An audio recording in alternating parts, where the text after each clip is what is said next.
Alright, how's it going? So this is embarrassing because I'm being watched by people talking to myself from a seemingly long distance from my phone that I'm not on. Let me check and see here. Yeah, my boss is not watching me, so if any viewers are still left, that's pretty cool. But anyway, so a couple years ago I bought some Mimosa tenuiflora seeds, or Mimosa Hostilis seeds, whatever you want to call them, and I did the whole thing, put them in some 150-degree water, and then I put them in some rock wool cubes, and then I took a Tupperware and I put just a thin layer of water down at the bottom, and then I set them in there, put those on a heat mat, closed the Tupperware lid on top of them, and I put them under a grow light, things like a Mr. Grow, just like a nice light amount of light, nothing that's going to fry them or anything, perfect for sprouting, just for waking them up. And so I had them in there for a little while. And when they all reached the top, though, when they all sprouted and they touched the... I'm at work, sorry, I'm going to freak out. When they all touched the top of the Tupperware container, it turns out that the grow light was heating the top of the Tupperware container and it fried all of them. So, pretty disappointing, pretty lame. They seem to be really awesome seeds for a lot of purposes, reforestation, spiritual purposes. All types of reasons. They attract butterflies, which I thought was pretty cool. Going to be pretty awesome. Yeah, a lot of reasons I'm not going to get into right now. But anyways, so what I ended up doing was I shut off the heat mat and I took away the grow light and I just left it there for a long time, pretty much just to rot. Never gave it any water or anything, and over time, like 6 months time, it got built in to my bedroom as a permanent fixture. Basically, I threw like clothes and boxes and all kinds of stuff on it, Christmas presents, seasons past. But literally, like a year later, I mean a serious year later, I mean this Tupperware container had all of these fried plants in it, and it wasn't getting any airflow at all, had no water. It was in a closed Tupperware container, no light because it was covered with like boxes and whatnot, like I was saying. But when I went to throw it all away a year later, that's how clean my room is. A year later, there was one perfect sprout, like this tall, thick, like living, and it was unbelievable that it could have flourished in such horrific conditions. I mean, it didn't have air, light, or water for, I gotta assume, the better part of a year. I mean, that defies what I know to be possible. So I consider that somewhat of a miracle, and in light of that, I've decided that I'm gonna grow a lot of these things, man. I think that there's something really cool and unique about these plants, especially since how they contribute to reforestation and adding to biodiversity and habitats. They put down a good layer of mulch and humus so that other things can grow. They cast shade for other animals and stuff like that. So pretty cool plants. I don't know if I mentioned, but they also like attract butterflies, great home for birds, stuff like that. So I'm thinking this plant, with how resilient it is, I mean, it was amazing. I can't believe that it was anything but a miracle that made this plant survive a full, or at least, I mean, I don't know how long till the thin layer of water in there ran out, but I got to assume it was relatively quick. And it survived getting burned. All the other plants were fried.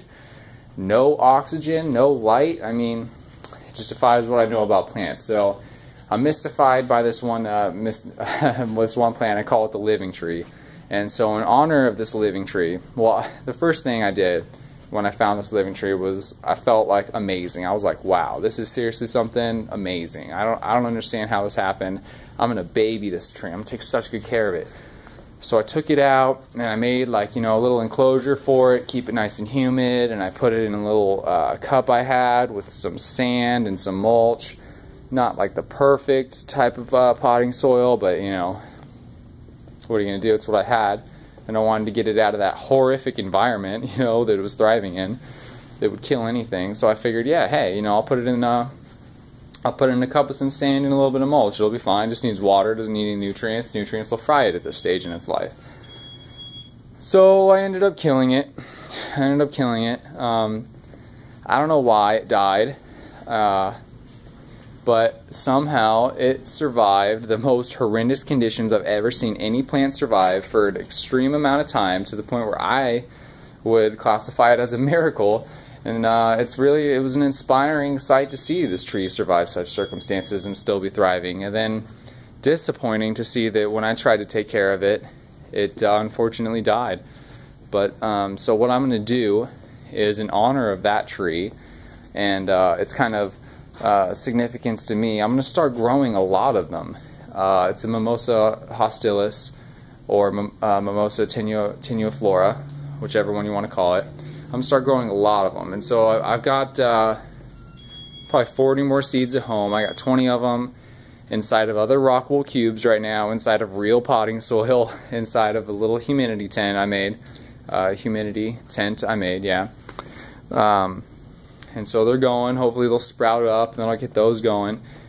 And so if anybody has any knowledge about growing Mimosa tenuiflora or Mimosa Hostilis, or even if I'm pronouncing it correctly, or anything about the plant at all that you would like to add, please comment below, or send me a message, or make a response video or something. I don't know. This is going to be like my first YouTube video ever, so do whatever form of communication you got to do to get to me. I don't know what that is. But anyways, this tree that I'm talking about, I consider the living tree, the one that survived all these horrendous conditions. And so after that, I'm going to start an organization called, well, I don't even know if I'm called, I don't know what it is. It's something. It's a something, and I'm going to call it the Abbey of Living Tree. And it's going to be in honor of this inspiring plant. It really is inspiring to see what circumstances this thing came out of. And so I'm going to grow a lot of these guys out and see how they fare, see how it makes me I guess view things differently. Now I guess got a new perception kind of after I saw this plant's survival success. But I'm now starting that grow, and they haven't popped up. So if anybody knows any germination techniques for Mimosa Hostilis, or like I said, any growth techniques, or you've successfully grown them out, or you have some, or you have a tree or some seeds, or you can send me some cuttings, or you know where I can get cuttings, or anything at all that could possibly help me out here, what kind of soil they like, that'd be fantastic. And also, if you're interested, once I get these things grown out and I get a good amount of seeds and cuttings, I'm going to be sending them to people for free, or at least just at the cost of shipping. Local pickup, obviously free, because I want people to have this plant. I think it's a really special plant. I think it's got a lot of benefits. I personally witnessed a miracle with it, so that's pretty amazing in and of itself.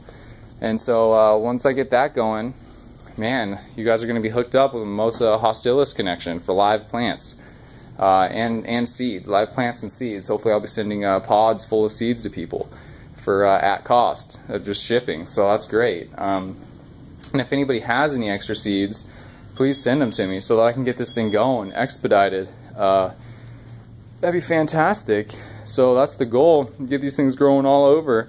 And really, I kind of want to, somewhere between, kind of start a commercial operation of growing these things, but not for profit, obviously. But by commercial, I mean just big scale, growing tons of these things so that everybody can have them. And growing them all over on my property, even though I'm renting it. Type of guerrilla farming situation going on, planting them by government buildings, in gardens, you know. The whole nine. Just these, I think they deserve to be everywhere. They're beautiful. They have great benefits, and kind of a spiritual plant to me right now at this point.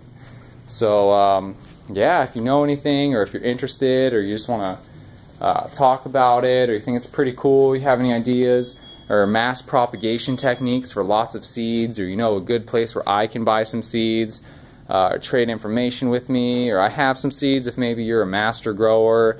Maybe I'll send you some if you convince me that you're pretty good and you can grow them out, you know. So because I've given quite a few away to people for free, and they messed them all up. But anyways, guys, thanks so much. Let me know what you got. I'll see ya.